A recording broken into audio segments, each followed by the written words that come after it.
hope you're not too busy to listen to our stories. We hope you like them all and you don't find them boring. And are you shitting me? Blah! That was perfect with my clap. It worked out. Clap it out. The old flashbang. Clap it out. Hey, I'm kind of breathing heavy because of that. Those push-ups. But how much you do? 25. 25. I matched you. I wanted to. So you're saying something in the house earlier that I thought, man, this is great material. We were traveling yesterday. Yes. And okay. You brought up like, hey, you know, why does simply sitting down and driving exhaust you? It's crazy. Yeah. Because really, what did we do? We drove to Tucson. We were there for a couple of hours. We drove home. Yeah. When I got home last night, I was fucking beat. Yeah, and that's it. Well, I mean, we were. So I was gone from my house from 11 in the morning to what 8:30, something like that. Yeah. 9 o'clock at night almost. But just. And all we did was sit, talk, maybe walk a little bit, and we were exhausted. So what I was explaining was your theory. My little theory on that is, so we never really get away with cheating time. Right. Okay, so if we're covering a large distance in a short amount of time, we still pay for it. And I mean, there's nothing. If you got any arguments against that theory, go ahead and write them in. Send us an email. Well, the thing is, like, it's truly an impossible statement to argue because I can't explain it. Flying. Yeah. Whenever I fly anywhere, that's my day. And you know what I mean? Like that's my day, right? Right. Being on maybe just getting to the airport, the energy of everybody. You know, the anxiety of getting on the plane, then sitting in this little capsule and then, flying 500 mile an hour to somewhere. Yeah. And then getting off the plane and then getting your luggage and getting in a cab or getting picked up and then traveling to wherever you're going. By the time I'm done, by the time I've reached my destination where I'm kicking my shoes off, I'm done. Like, dude, I'm spent. Yeah, it's a lot of work, whether it's, 100 miles away, 500 miles away, and I mean, you say, "Oh, you old guys, yeah." I'm traveling. Everybody, I'm sorry. Jet lag. You're mentioning jet lag. Yeah. So what's the explanation behind jet lag? You're not doing anything on a fucking airplane other than just sitting there. It's like your body does the work age. It kind of ages faster in my theory. And well, there's theories like who is it that keep on saying Thomas Edison, but that's a light bulb guy. Newton, or maybe it was the guy that did the atomic bomb, whatever his name is, Einstein. And the theory he was the bomb. He was the bomb. The theory of relativity of, at any rate, the further you go or the faster you go, the more you age. I don't know. Yeah, I mean, I'm not a scientist. If you think about it, if you really think about it. It doesn't blow your mind how fucking smart people are? Yeah. Dude, like somebody like Albert Einstein, somebody like that, like Newton, Sir Isaac Newton, those people that are just fucking so goddamn like brilliant. And it makes you wonder, did they start off that way? Right. Or did they just start off some get out of my way, kid, Yeah, like, somebody who doesn't know much more than anybody else. Or do they work for that knowledge? Was it just... What sparked... And I believe if you have an interest in anything and you dig deep enough... You can become a savant. Yeah. It's easier to become a savant of something if the interest is already premeditated, I guess, or pre-installed, right? Like if you have an interest in, let's say, photography. You have an interest in photography. You've never shot a photo before. You don't know anything about light aperture. You don't know anything about speed. But you're determined to learn. I think that's when natural talent meets drive. Yeah. Interest. That's when we get these fucking Ray Barbies at Thrasher magazine, or these like phenomenal photographers. Ansel Adams shooting Yosemite Park, and I mean, just if we had a conversation, a modern day man, regular Joe, you or I, right, went back and was able to have one conversation with Einstein, Right. like, what do you think he'd still feel like he's way smarter than us? Or do you think he would be more like, he probably wouldn't talk as much, because he's a smart guy, right? Is he aware that I'm from the future?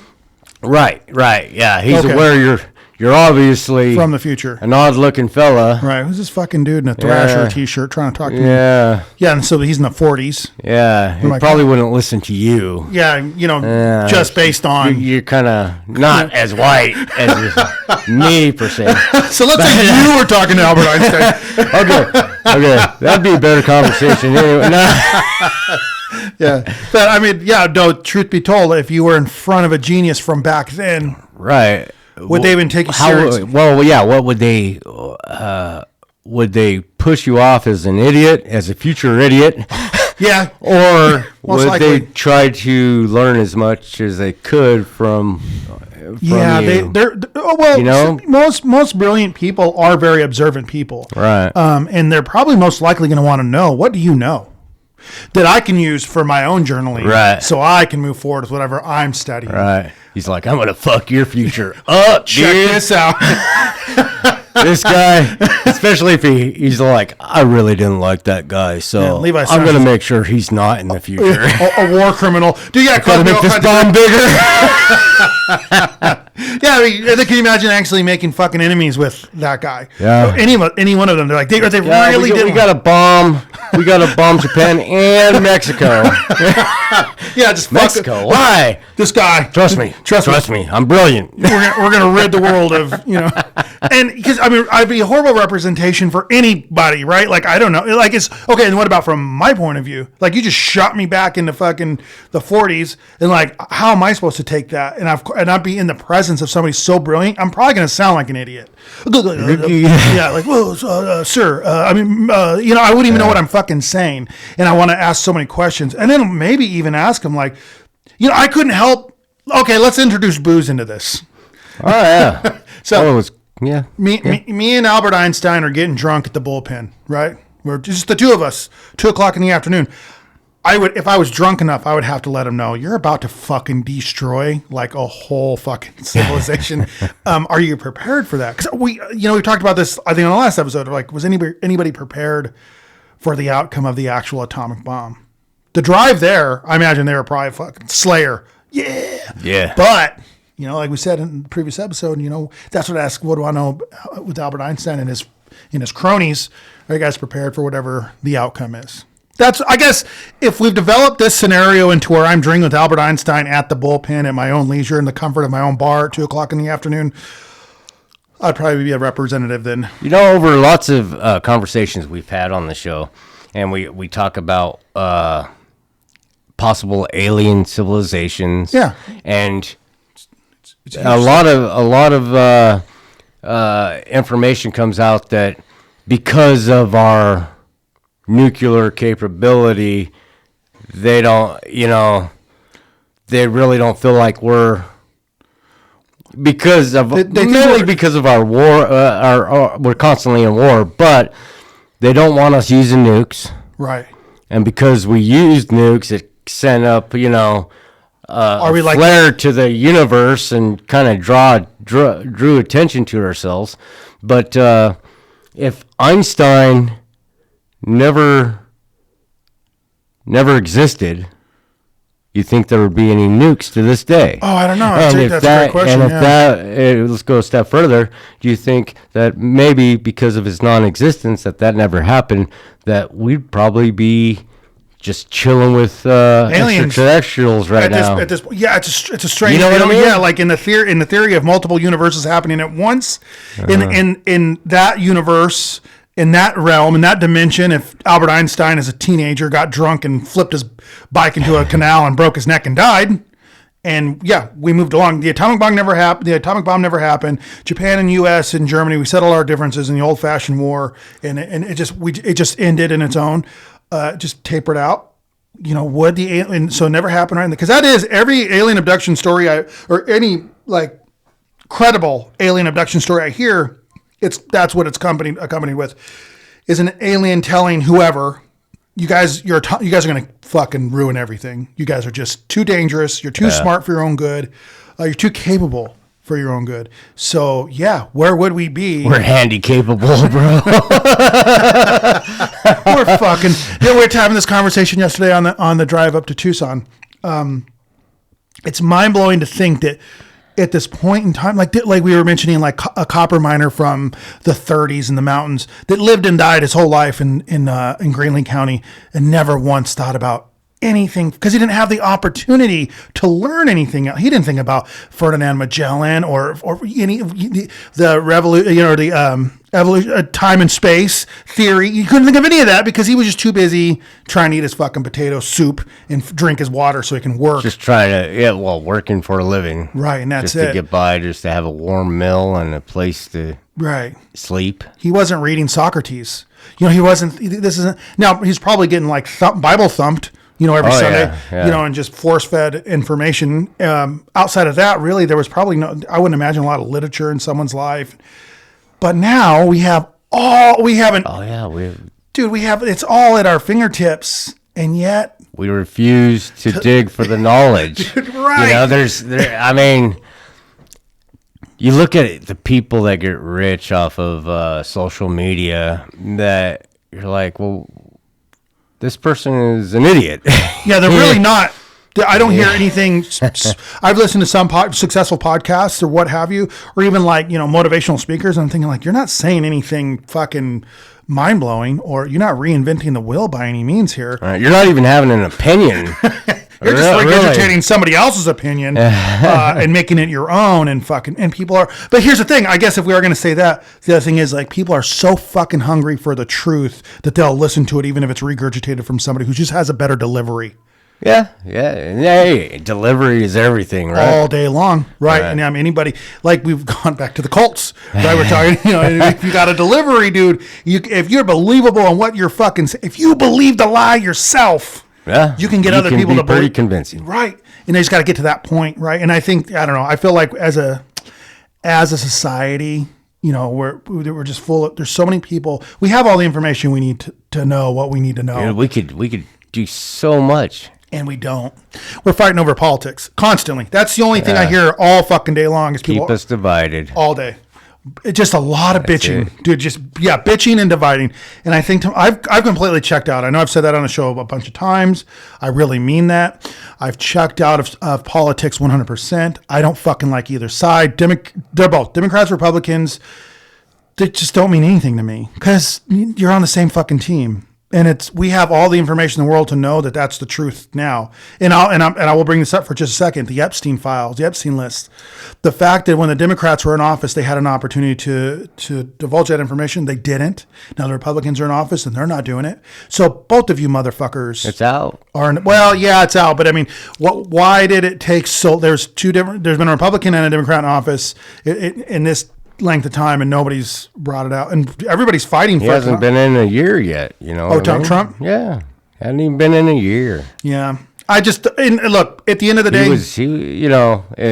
I know your political stance. Yeah. You know mine. I guess for the listener, if anybody gives a fuck. But yeah, why were all the Democrats after Trump got elected? Why were they just like release it when they had 4 years to release it themselves? Right. And see, and that's to embody my opinion about this is that they're all wrong.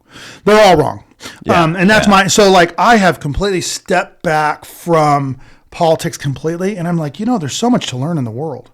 I'll find myself, even if I'm doom scrolling, I'll just stop. Like, well, let's just look up anything. Yeah. Anything I don't know. Yeah, exactly. I don't know plenty. Yeah. I was looking up what's the difference between the P in the P-51 Mustang and the F in fighter jets. And jets for the U.S. military. Okay. I had never thought of that before. And I was thinking, I'm just going to look this up. And the truth is because in World War II, the United States didn't have an Air Force. No. It was through the Army. So the P stands for pursuit. That was the Army's verbiage to describe what their airplanes would be doing, pursuing. So that's the P-51 Mustang. Well, when they got their own Air Force post World War II, they converted their jets to F, which stands for fighter jets. So the F, fill in the blank. I didn't know that. So I thought to myself, like, and that was one of the many conversations I had with myself where I'm like, I could literally learn whatever I want. We all could. Yeah. We have, during 2020, whenever they shut the schools down, my nephews were coming home from school and they're like, well, they told us just to watch these YouTube videos. And Tommy was like, well, then why are we ever going back if we could just learn everything we need to? It's a valid point. Yeah. It's a valid point. And really the only reason for an education is job. Well, yeah. It does help to get a job. Well, yeah, certainly. I'm not shitting on an education. Educations are needed. But whatever you need to know, you can know. But at the same time, I mean, really, like, I feel like everybody's doing our children, including ourselves, a big disservice with what they're learning in school. None of it is that applicable. And I know we see this a lot. People like, I never learned I didn't know what a credit score was. I didn't learn what a credit score was until I already fucked mine up. They really don't teach you how to adult. At all. I guess that's the parent's job. Not really. In terms of credit score, in terms of like a tax, right? Like that's kind of and that's the big difference between a private school and a public school. Right. You think in private schools they learn about? Oh yeah. Do they? And that's probably why in a private school there's different levels of private school. Right. There's a private school. We could maybe afford to send one of our kids. One of them. Yeah. And that'd be the representative. And then there's private schools for the rich and powerful, and those guys. They're not even concerned. Have you even heard about these schools, like what they learn and shit? No. What school are you talking? Where are they? What are they called? Well, we don't. No, yeah, just some, entity. But it's more of like one professor per 4 or 5 students. Holy shit. And they're not learning like fucking what we're formulas learning. Of the pie chart. They're learning how to topple companies and I mean seriously at such an advanced level of how economics work, and they're pretty much being groomed to be to be conquerors, CEOs, and right, millionaires. Because somebody's got to do it. Yeah. And would you want that responsibility? Would you want the responsibility as a CEO? Honestly, no. Like we said, that's the fall guy, man. Yeah, that's you're getting fucking murked. They're not going to these well trained schools to be CEOs. They're a level ahead of that. Yeah, I was just... you go to fucking Harvard to be a CEO. Right, CEO. Yeah, I guess, right? I just hope that... it's just such a gamble to be a CEO of anything. Yeah. Well, maybe not anything. Like, I doubt, like, being the CEO of, like, Patagonia outdoor sportswear, they're probably not considered a trouble for, Not yet. You never know. Never know.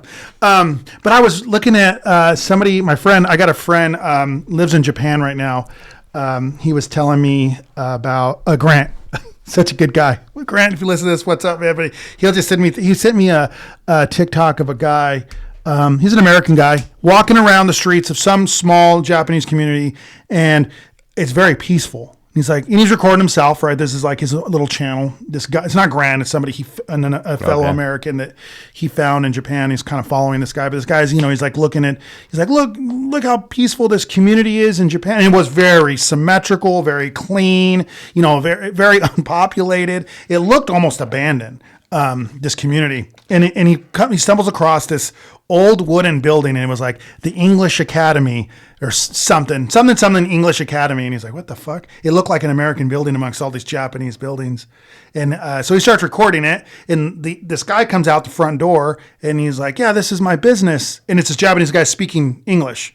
He goes, oh, what, is this a school? He said, well, come in and I'll tell you all about it. And he takes him in. It's actually a cafe now. And he's telling him, he's like, the reason it's not a school anymore is because our population here is so low. We don't have enough children to learn something extracurricular like solidifying their English. So at one point, he said, there was in the Apex, this is this Japanese guy talking to this guy who's posting this video. So I'm watching, the Japanese guy says at one point in its height, there was 300 students in this little building learning English. He said, and we've just been on the decline in terms of population. since then. So now I just turned it into a cafe. And it looked like an American cafe. It was pretty cool, actually. But it brought up my next question, or my thought. Immediately went to like, are we really there? Is our population really in that big of a decline? In a lot of our, what we'd call first world countries, very Japan. rich, right? Japan, countries like Japan, the U.S. Yeah, we even there's plenty in the UK, even I believe in Australia. We're all suffering from depopulation. Wow. And it's a scary thought. Well, it's there's a whole movie. I feel like I talk about it a lot on the show, or at least I have in the past. Is that Children of Men, which is based on depopulation of the earth. It's a fucked up movie, really fucked up. But it's the reason is that there's it's forced depopulation because women can no longer have children. They think because of something in the atmosphere, but it scared the fuck out of me. It was the first movie I've ever seen where it was the other way around. Whereas like I've seen so many movies where there's an overpopulation of zombies. Right. Well, in this case, this movie was based on the fact. So in the movie it starts that you're already 25 years deep into the depopulation, and it's based in London in like some futuristic 2045, or I'll just grab that number out of the air. And it's this one guy who's just kind of in this situation where his day-to-day life of what it's like to live in a depopulated England. And the last person that was born was like this young Brazilian kid. I think he was 17 years old, but he was stabbed to death by fanatics. So the world starts to spin out of control because everyone's like, fuck, the movie itself, like the premise itself was so well written and it was so well directed that Tommy, we'll bring him up again. My nephew studies film. This is all he did.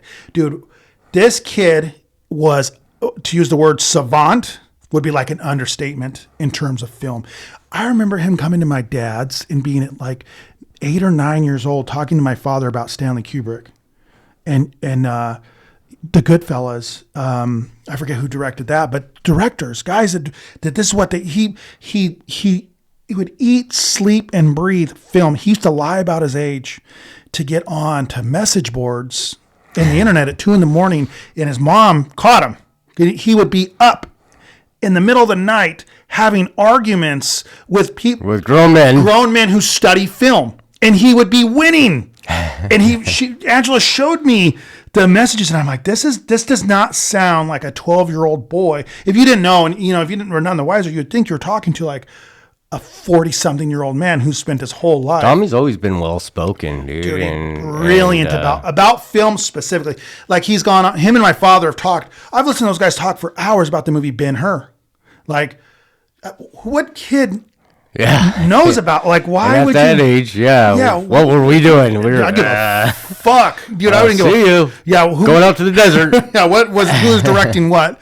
But in that movie, Children of Men, the one thing that Tommy brought up that he thought was really cool, and it was true, that there was a scene at the end of the movie where the protagonist of the film, he's in this this apocalyptic small community in London, outside of London or somewhere in England, but he has to. There's a war breaking out, as if that would probably most likely happen, right? Because war is always everywhere. Yeah. And there was like a guerrilla army fighting what would be left of the British army, and it was like it was urban warfare. So it's happening all in the city. So the shot itself, he pointed it out to me, and I hadn't realized it, even though I'd watched this movie fucking countless times.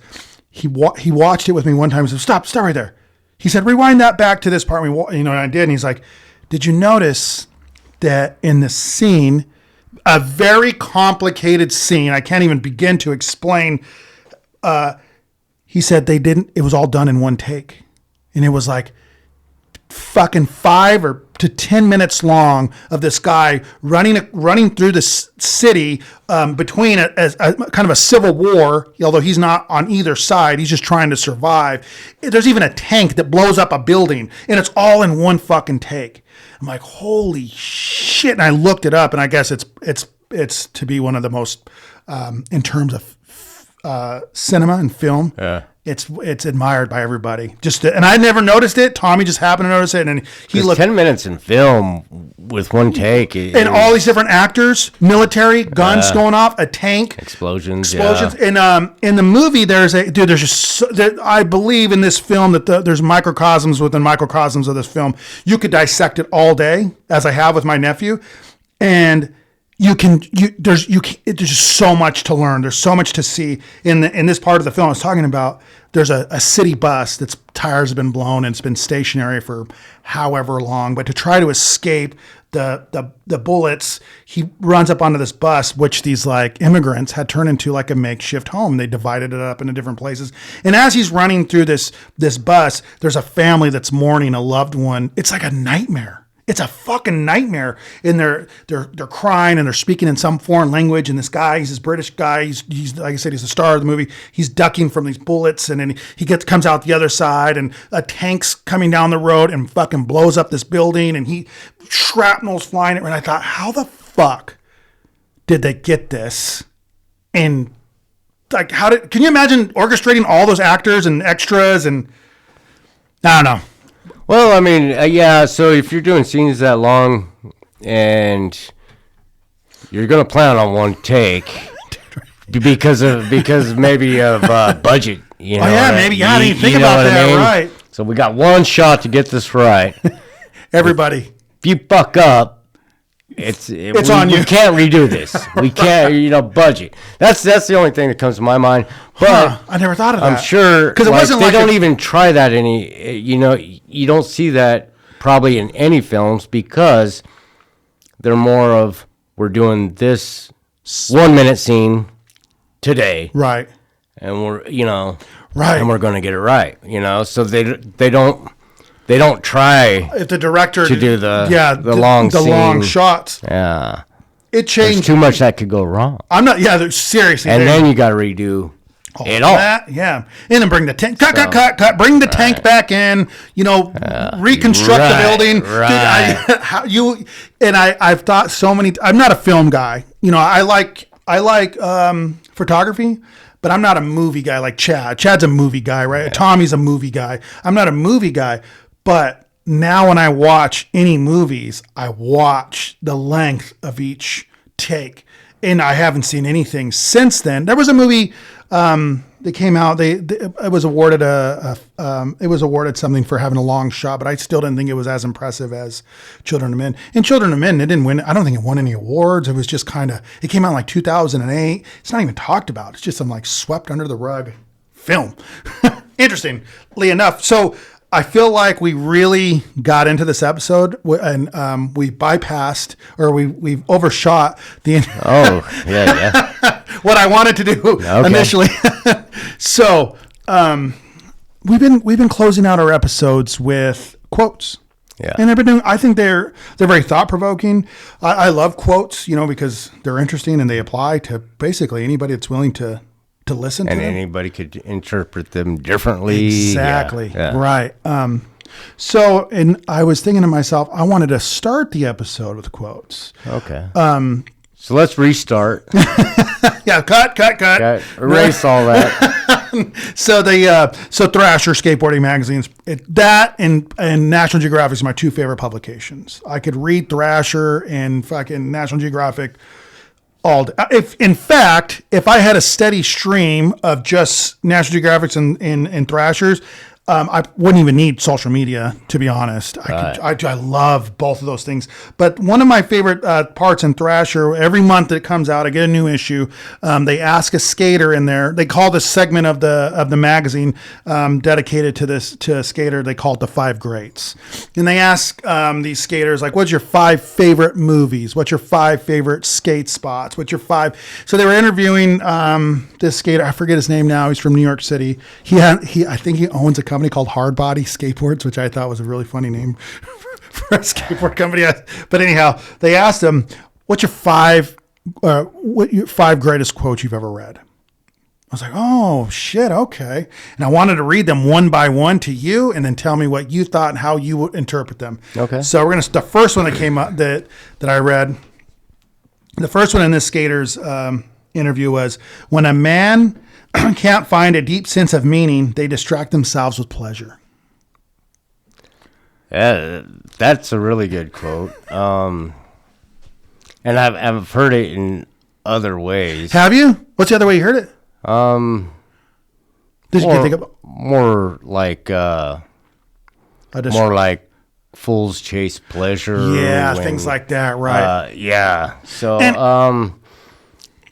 yeah. Well, and that comes down to so boredom. Right. What does boredom always lead to? Well, if you're by yourself, masturbation, porn, masturbation, bad habits, man. Bad habits. Right.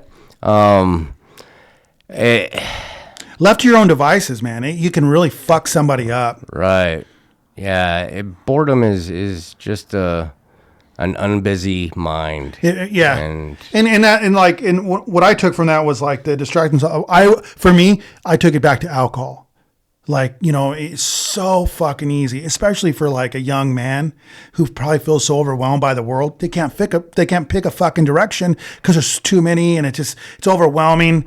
And then there's a liquor store that allows you to buy booze at 21 years old. And forget about it all. Fuck it. I'm just as good to go turn a wrench at the local mine and get drunk before I really pursue whatever it is I want to pursue. Yeah. That was one. That's good.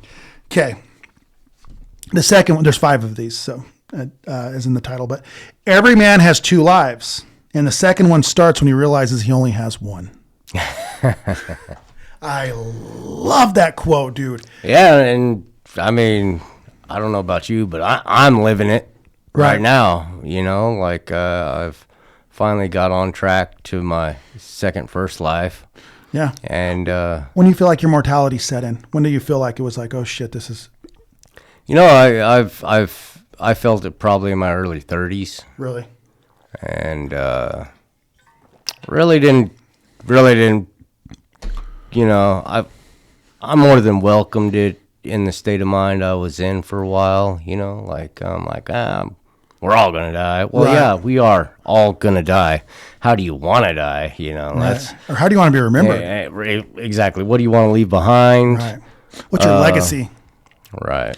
And I think people get confused with legacies. I think that people start to assume when they think of legacies, they think of like power, Babe Ruth. Yeah, some conqueror of some sort. It's like that's not necessarily like your legacy could be something as simple as bringing up your children right, and providing them, with, providing them with culture. Like, hey, this is knowledge, right? Or even better, the want for knowledge, right. Yeah, no shit, huh? Never stop learning. Super important to him. My father, he never let up on it. He said, you got to learn. He said, you're done, boy. You got to learn. Well, he more or less, like, I remember, I think I've said this before on the show, but he brought up to me one point. He was watching Formula One racing, and there was like some mechanics, and they were having trouble speaking English. I think they were Italian. Yeah. And my dad said, they're having trouble speaking English, but never forget, Levi, that if somebody's speaking to you in your own language and they're struggling, they're probably already smarter than you because they can speak 2 languages where you can only speak 1. No doubt. I was like, holy shit. My dad was that was a dadism. That was a Rubenism, right? That was like how my dad was. It's how he lived his life. And he fucking really, really dug deep for me. Like, don't ever stop learning. Don't ever disrespect anybody else's culture or language, what they love or what they take, Don't do it. Just be considerate of everybody and never stop learning. Yeah. And it's so important. That's a legacy in its own. Yeah. That's worth more than. Yeah. If you could teach your kids that. To want knowledge. Right. Seek it out. Yeah. And your knowledge. So we were talking about public education and stuff. And I think that kind of dulls the inspiration for children to want the knowledge, because you're there, you're just going through the motions in school. There's how many out of hundreds of students that actually, dig in and absorb the information, absorb it all, and then seek more during that time. Right. It's not till you're in your 30s, 40s, 50s. Some people never get there, right. to where you're like, damn, this really interests me Yeah, I need to educate myself more on this subject, Yes, right? Yeah. No, you're 100% right. Like what in the public like in the public school system, how many fucking life-changing like physicists or fucking scientists have we just thrown through the fucking wash? They've come out to be drunks because they didn't get an opportunity, or Rembrandts, or like artists or even musicians or any fucking thing. They didn't get an opportunity to really get into whatever it is that they like because they're being force-fed bullshit. Yeah. Here, square dancing. I don't give a fuck about square dancing. You're forcing this on me. All right. Ready for the next one? I like this one a lot. Not wanting something is as good as having it. Yeah. Want not, have not, want not. Is it kind of situation? Yeah. If you're not wanting the impossible, then everything's possible. Right, dude. I like, what a simple fucking quote. There's so much weight behind that. Because truth is, like, once you stop wanting, especially if it's not necessary, like all the unnecessaries that people want. And I know we've talked about this before on the show too, but like, I'm not impressed by vehicles. Yeah. Not at all. Like, not one fucking bit. $120,000 truck does not impress me at all. No. Dude, and because I don't want it, Buy it's a as house good for that. right, it's as good as me Freaking idiot. having it. You know what I mean? Like, I don't need it. And neither do you. And you're going to spend that money and you're going to pay that off in 7 years when you're going to buy a $200,000 house and pay it off in 30 years. Just think about it. The one thing they catch a lot of people on is camper trailers. Yeah. Dude, that's an expensive investment that they don't last that long. And for the use you really get out of it. Right. I want one, and that's a goal of mine, is to have one, but I have to make sure all my other ducks are in a row before I actually get one. Yeah. And people that go out before that they're in a position to buy one, and they'll just finance some. They've already financed this truck, and then they drive it through town. Everybody look at me. Look how it's a sparkly object that right. And people we get. I know we've all been on the spot. You know what? Fuck it. Let's get this thing. I'm getting it. Yeah, I'm going to buy this side by side. Yeah. Even though it's not like they don't fucking they're not built go ahead and sign it, and you're like, oh shoot, the insurance on this. I didn't think about the insurance. And the closing costs or whatever the fuck else is coming along. Registration now. Yeah. Holy cow. You're walking out the door broke. Real broke. But look what I have, everybody. Yeah. Look at me. And I think that should be a part of every man's, or any person, every person's life, the journey where you get to the point where you don't really want that. You want, what do you want? You want to feel loved and to give love and to spend time with your family and to learn and to be prosperous in your own way. All this shit is just fucking nonsense. Now, don't get me wrong. A good side-by-side's fun to have because I've had one. They're fun to be out in the wilderness and, driving around. Is it worth spending 50 fucking, like people are spending like 50,000? Dude, I think the last one was like 39, 45. Like for a side, that's just a side by side. Dude, nowadays, it's air conditioned. It's like, man, that doesn't to me. See, you could save up even fucking 15 grand. Air conditioning on your side by side. So you just bought an off-road desert toy to be enclosed in AC. That you're probably going to ruin the AC unit within a couple weeks of romping this thing. Yeah. No, and for me, the upside for having a side-by-side or a RZR was that I was in the outside. Right. You're out there. Yeah, I got my elbow on the door. We're jamming out. Me and my daughters were just cruising around the back roads of Graham County. I'm like, this is it, man. I like this. But the thing is, like, you could buy one just as easily, a used one for 20, 15. Yeah. And it's going to do the same. Yeah, once you start adding in all this other shit, now all you've done is just bought yourself a car that's going to depreciate in value much quicker. Yes. Yeah. Yes. But that's yes. Ready for the next one? Yeah. What is this, 4? This is 1, 2, 3. Yeah, this will be the 4th one. Comparison is the thief of joy. Yeah. So it's going back again to want, wanting what other people's what other people have, their lifestyle, their. You always assume someone's doing so much better than you based on what they're driving or what they own. In reality, once you start owning those things and driving those things, you're like, dude, I'm just in debt. Yeah, I'm not happy. Yeah, still. Right. Still not happy. And so in realizing where you're at in life is just as good, but comparing yourself to somebody else, if you're going to compare yourself to anybody, compare yourself to you of yesterday. That's exactly the fuck. Yeah, be better than you were yesterday. Yeah. Who was I yesterday? Yeah. If you're comparing yourself to somebody else, you have no idea what that person's been through. Or currently going through. Or had to done. Right. Or, it's going through right now. They may be $1 million, in a $1 million body, but what is their mind doing? Or you don't know what kind of diagnosis they've just received, or a loved one. Like, you just don't fucking know. You don't know. And I've had to learn that. I think there's a magical number. 40 is a magical number in a way in a man's life, at least I can say. I think somewhere around 40, I realized, like, man, you simply don't know. Money and all this shit is just so fucking. It's borderline irrelevant, not completely. But it's not as important as most people make it out to be. And having superficial shit is unimportant, completely unimportant. And especially if you're just doing it for the flash reasons. When I see these like lifted trucks with these rims and tires that are never going to be taken off road, and these vehicles are never going to be utilized for what they are intended for, I'm like, man, that's an arrogant move. I've seen like dualies that I'm like, dude, like, what are you going to do with this? Yeah, that's me. It's my opinion. I like this one. And it went back to a conversation we were having last night on our drive home. But unspoken expectations are premeditated resentments. I'll read it again. Unspoken expectations are premeditated resentments. Right. You have to communicate. Whether it be with your spouse, anybody, your business partner. And if you don't, and they aren't meeting your expectations that you've created in your own mind, then you're getting upset with them. I was like, and they don't know what's going on. Have none the wiser. Yeah. Things are going smoothly in my mind.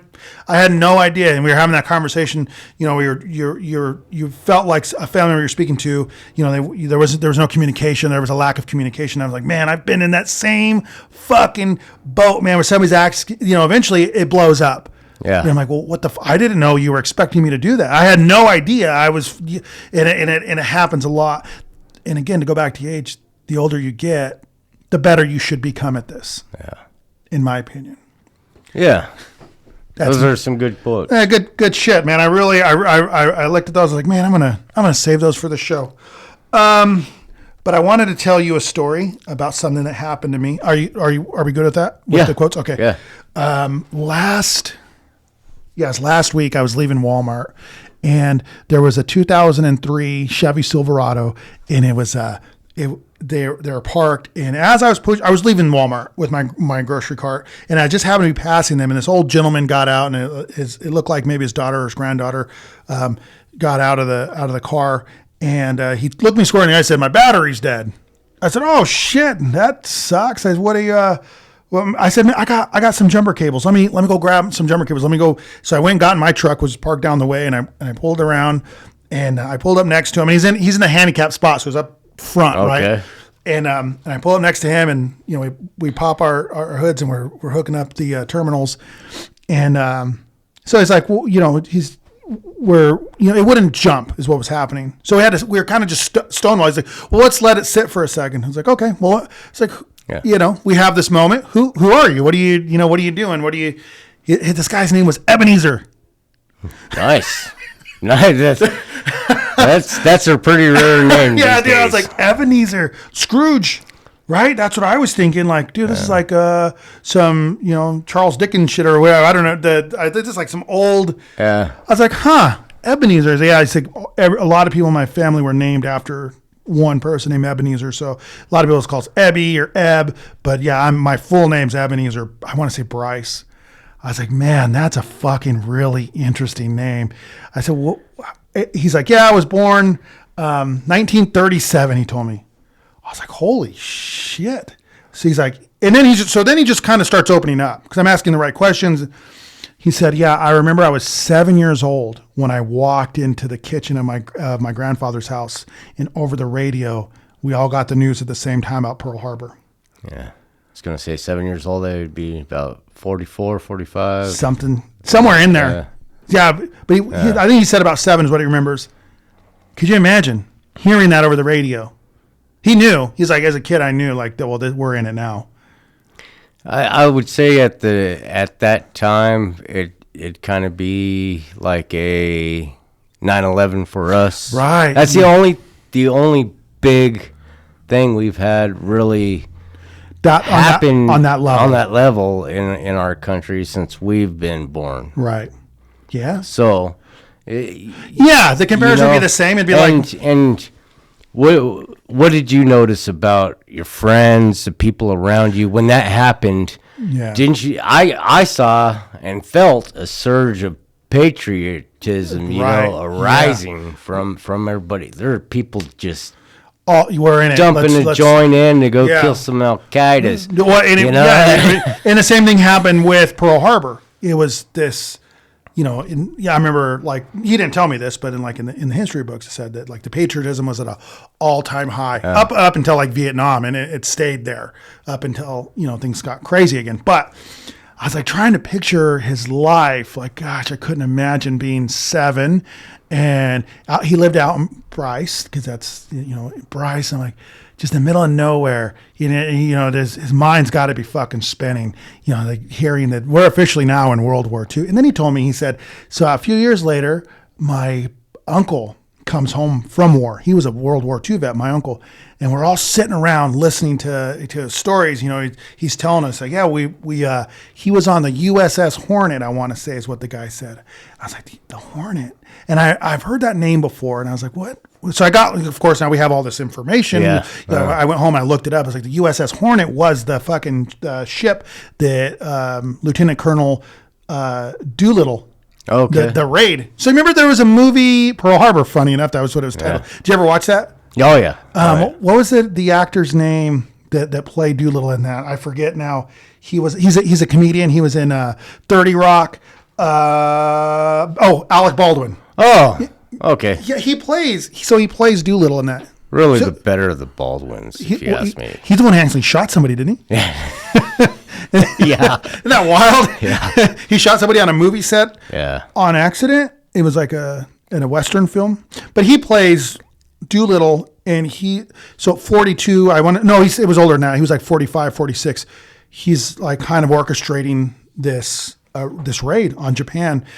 Japan kind of felt impenetrable at that moment because they're an island and we're surrounded by water. Nobody can really get to us. And that's when they made the bold move of taking those B-25 Mitchells off that fucking flat top. And it was a death sentence. Right. It was a one-way trip. And they knew it. And they knew it. And they fucking... But I was looking at those B-25 Mitchells, though, on the fucking vertical up the tails. Dude, a big old fucking... an Apache with the war bonnet. I was like, dude... So you know what the flight plan was for that mission is they at the time, we were allied up with China. Right. And we were supposed to drop the bombs there and... land into China, and they just took so much of a beating in the air. Right, there's some of that fleet that actually made it into China. I believe they had to glide in. Doolittle made it. He survived. And that was a whole nother story. But all those B-25 Mitchells, they came off of that flat top, which was the USS Hornet. So Ebenezer's uncle, if he's telling the story correctly as I'm hearing it, was on the USS Hornet. So it was like 6 months after Pearl Harbor, the attack on Pearl Harbor, right? And it was like 3 months later, the USS Hornet was involved in the Battle of Midway. This warship is just... it's everywhere. Yeah. Right. Can you believe it? Well, I mean, it's there in the Pacific, right? So, I mean... And I was reading the history of it. the Battle of Midway, the only reason we didn't know, because the Imperial Japanese Navy at that time, dude, they were fucking untouchable. They were just so well orchestrated and well oiled and very disciplined. They were running the roost in the Pacific, and we didn't know where they were. Very elusive, right? They had the Zero, that airplane that was super fucking fast. Like we were just kind of dead in the water for the most part, but somewhere somebody broke the code between the Japanese carriers, and they learned that they were going to be going to the Midway Atoll, which is funny enough. Have you ever looked up that island, Midway? Oh, I haven't looked it up. No, dude, it's you know what I never knew it's real small, dude, bitty. But I was looking at it from like a bird's eye view on Google Earth, and I was like, it's a ring. That's why it's not an island. It's the Midway Atoll. It's Atoll, and that's how I guess it's pronounced. And I was like, what the fuck? Like what? And they're everywhere. They're all over on the Pacific. There's these certain, and I look, and you know who fucking discovered why these happened? Why they happened in the shape that they happened was Charles Darwin.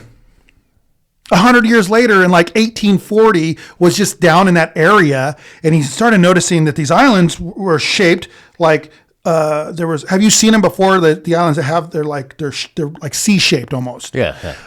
What his suggestion was a volcanic eruption, and the volcano's so heavy it starts to crumble into the ocean, pushing up its outer perimeter into making it a coral. Okay. And creating a lagoon within that. Right. This guy, I mean, just everywhere. I'm talking about being everywhere.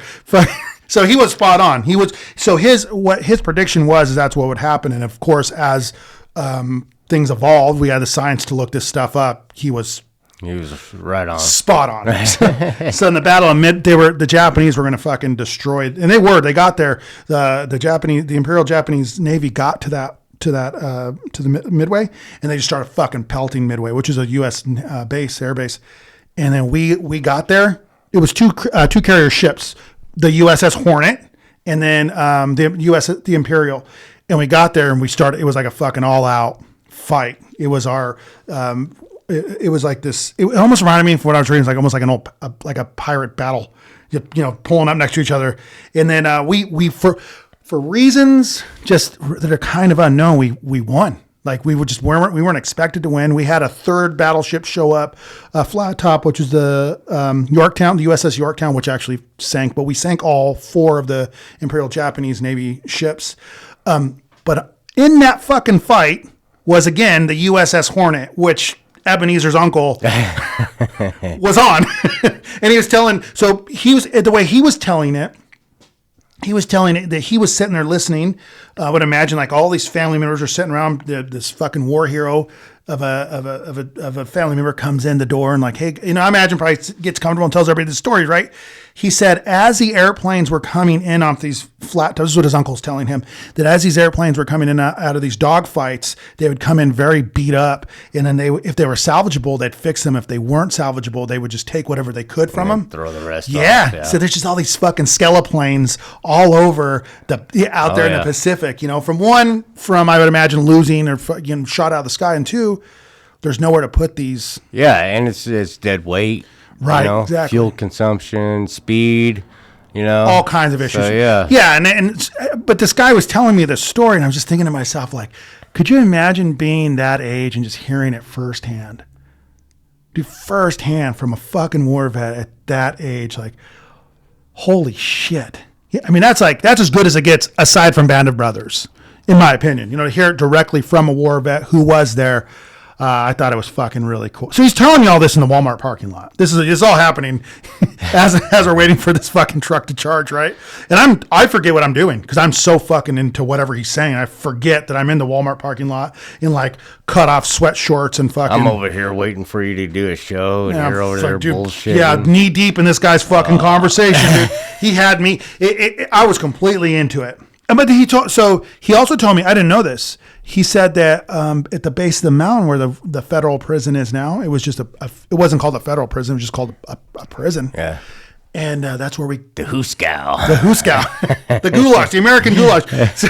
So they fucking bring. So I guess there was like 4 or 5 German soldiers that we captured and made it to Graham County. We had them here, like German officers that were here in our prison here at the base of the mountain. Yeah, I didn't know this. This is what Ebenezer's telling me. I was like, no shit. He said, yeah. He said they would put him out on work release, and they'd go out and they'd work out at Eden and Bryce with his grandpa. That's a long way to travel. For fucking farm work. Yeah. And I'm sure it's not, but I don't, yeah. But they every day they'd drive out to Eden, and he told me that it was his grandpa and his grandpa's uncle that would be in charge of these 5 German officers, and only one of them could speak English.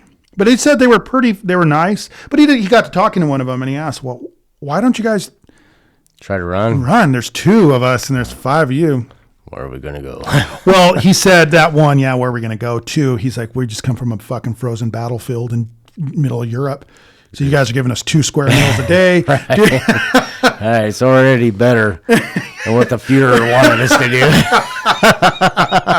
Right, no shit, yeah. This is torture, man. Jamie to the wall, we're right? fucking good, dude. Yeah, that's what he was saying. These fucking German because only one of them, because he's like, yeah, we're loving it, man. Like, and he said, I haven't worn shoes that fit me in so long. I forgot the comfort of just having fucking shoes. Yeah, the simple pleasure. The simple pleasures, right? Man, I'm like, that was all happening here. Like that, it made its way all the way to Graham County, this fucking issue with these German soldiers. And it's quite interesting when you look at the history of the beginning of the U.S. getting involved in this conflict. And, like, we were, as a country, on high alert for spies. Oh, that's a big thing. You know what I mean? My dad has Really World War II posters. And it wasn't bullshit. No, it wasn't. They were here. Right. Well, that's why in the movie Pearl Harbor, they show that there was like Japanese tourists that were taking photos of the harbor. That was true. Yeah. That really happened. Yeah. There was, we didn't know who was who. We didn't know, you know what I mean? We have so many German-blooded people that they didn't have a gun, Right. but that guy, Ebenezer, he was telling me all this, right? And I'm just like, fucking. There's one thing I asked him. I said, what year is this pickup? He said, it's a 2003. I was like, oh, okay. He said, he said, you remember the year that the Catalina Mountains burned down in Tucson? I was like, I didn't know that. And so everything this guy said, I went and just checked it out later. All true. All true. I didn't find anything else. I didn't get to looking for the German officers, but at that point I believe whatever. Everything else said he was true. But he was talking about in 2003, he bought that pickup. He said it had like 4 miles on it. Drove it right off the fucking lot. He said, but there was so much ash all over the hood from this fire. I looked up that fire, and sure enough, in June of 2003, there was a fire, 84,000 acres. Dude, I couldn't wrap my mind around that fucking number. 84,000. Dude, how the fuck? We were looking at that mountain yesterday. So Mount Lemmon, Catalina, how would you even be able to tell that there was 84,000 acres up there? Oh, well, I mean, you do the math on a mountain, and it's, I guess right. They do surface contact, so. But dude, that's a lot. The 300 homes were burned up in Summer Haven is the name of that community. How many acres is Mount Graham? I have no idea, but I just was curious because I was trying to. I bet you it's over 84. It's over 1 million acres. Sure. I'm sure. Wow. I don't know. We'll have to. I'm going to make a little note. Yeah, I'm going to follow up. We're going to make a little note. But I was looking at during hold on, Mount Graham. That I just was wondering, like, I'm trying to put that number in perspective, like 84,000 acres. And then I was thinking about the 300 homes that were burnt down up there and stuff. Because up on top of Mount Lemmon there in Tucson, it's a little community. And they have like a little bakery up there, and they ski up there. It's its own.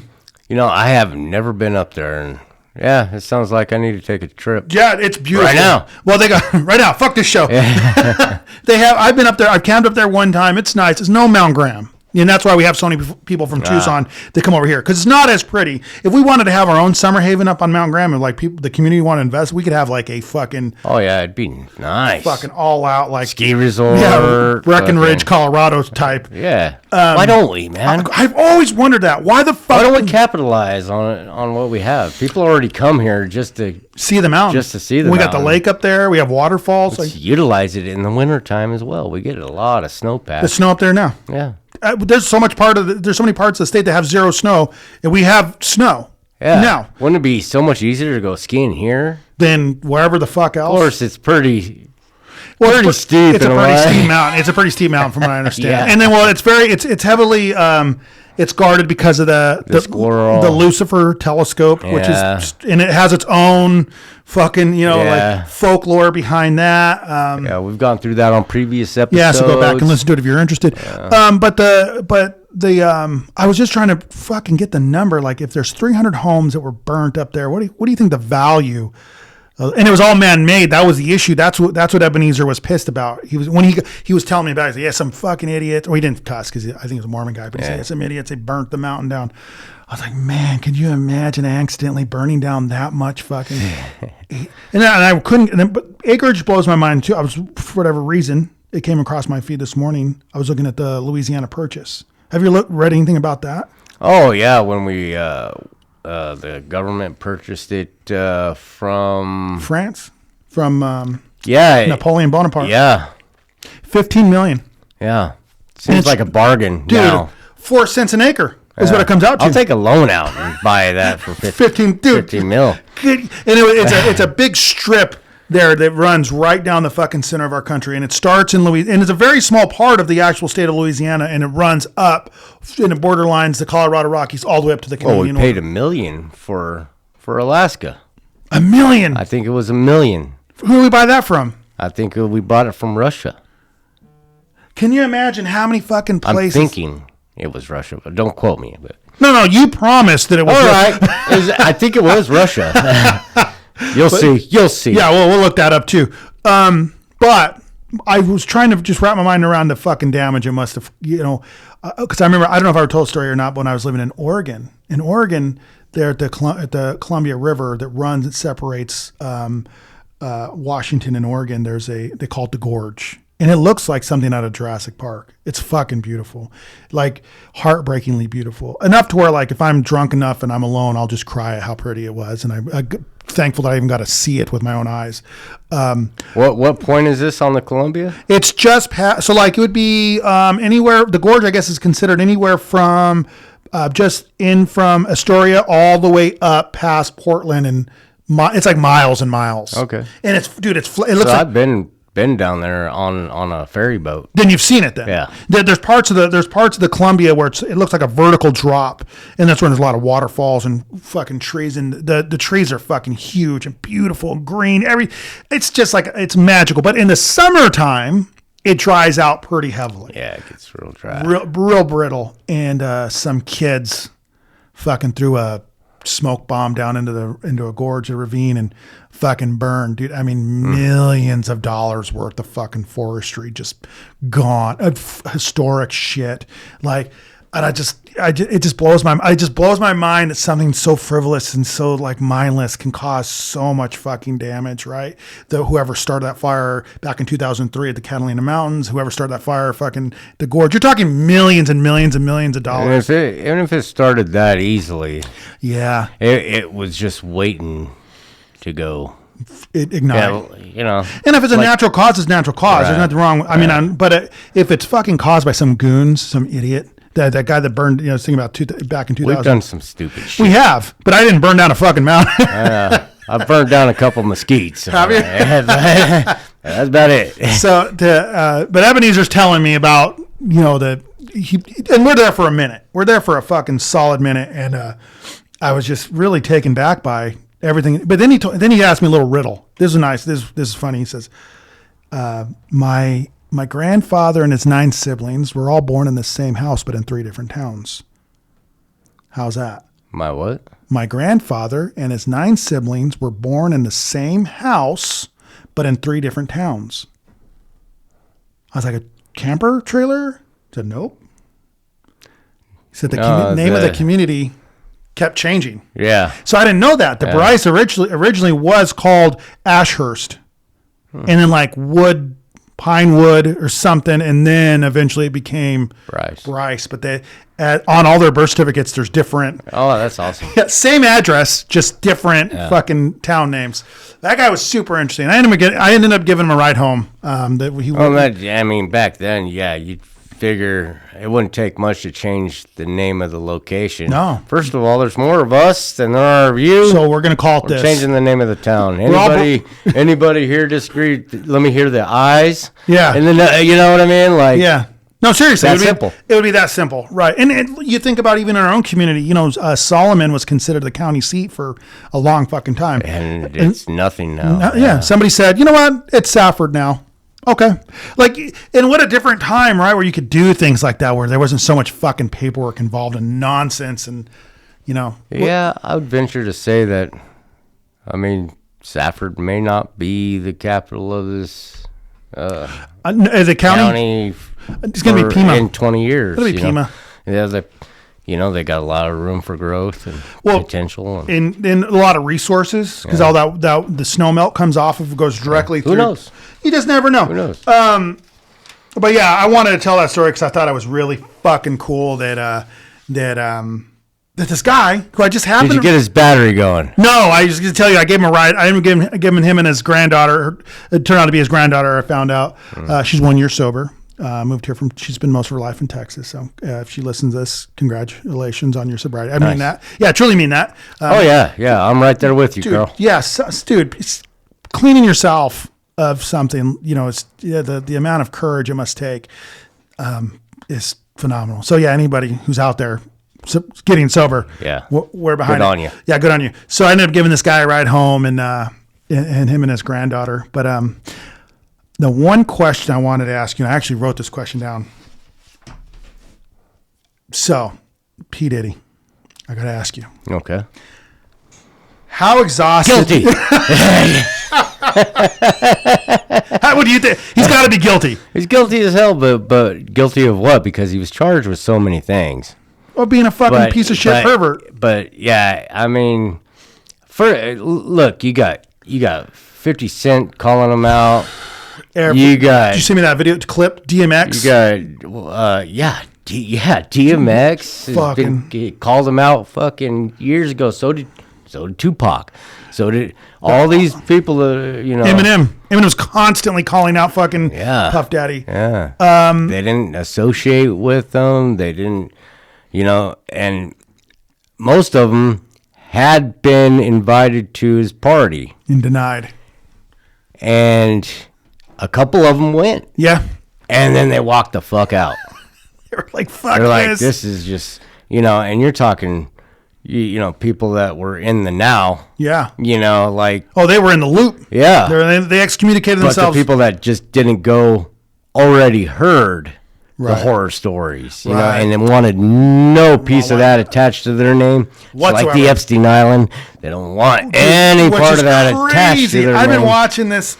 So I've been watching that, the two documentaries that have been on my radar lately off Netflix was that Epstein Island, which is fucking mind-blowing. I mean, just, dude, you want to talk about fucking this guy was nobody. He's got a submarine, dude. Dude, he was, but look, he lied to get any job that he had, and he wasn't good at really anything. He was a manipulator, for sure. Convincing, well, back to the cult.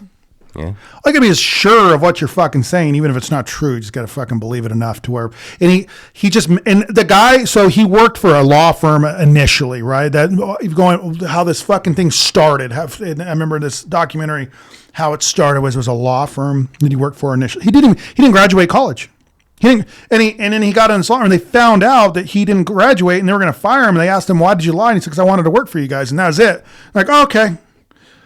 That was it, dude. Like, I'm like, that's it. That's all it fucking took. He didn't come from money. They're from like Coney Island, New York, working class family. Slithered his way into it, man. And then fucking really fucked a lot of people. Literally.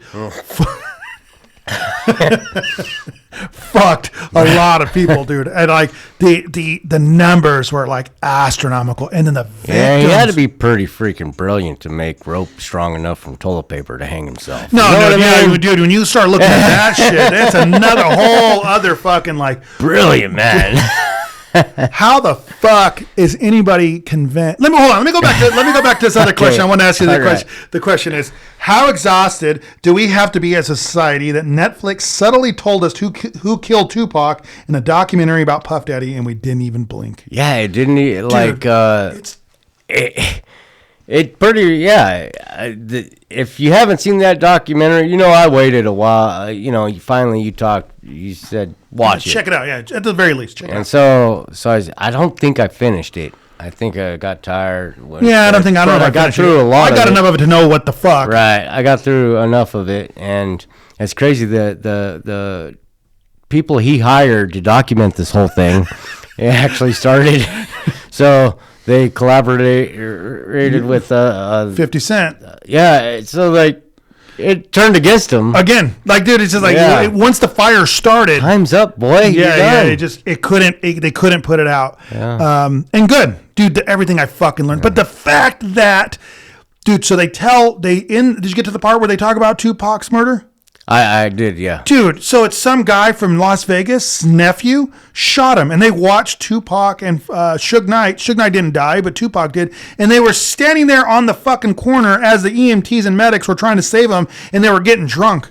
And this was just the time that they created the Crips and the Bloods just as a like facade, Right. At first, you know what I mean? So if you were from the side, East Coast, yeah. Right, yeah, really fueled whatever that was. Yeah, the Crips and the Bloods. Right. So I don't know enough about gang affiliation. Another dividing point, but really there was no banging going on. It was just in the music, right? And then it came to life, especially after Tupac and Biggie, Biggie, which was wild. In that documentaries, they talk about how much Biggie and Tupac actually got along.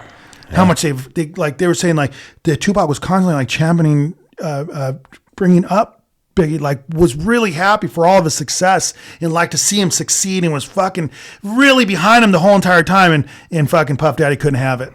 The hell no, you're not gonna fucking. Dude, he was power hungry. Been power hungry.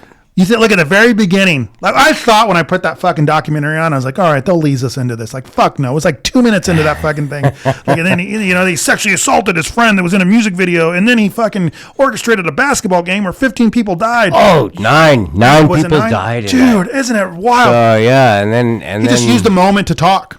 Yeah. We're gonna make sure this never happens Right. again. He was a politician, man. Right. He knew exactly what to say, so people were getting me. And he just cherry picked, everybody that had any amount of ability and and he just talent, and he just used them. Dude, there was guys that were talking about that they wrote every single fucking lyric for anything he's ever rapped.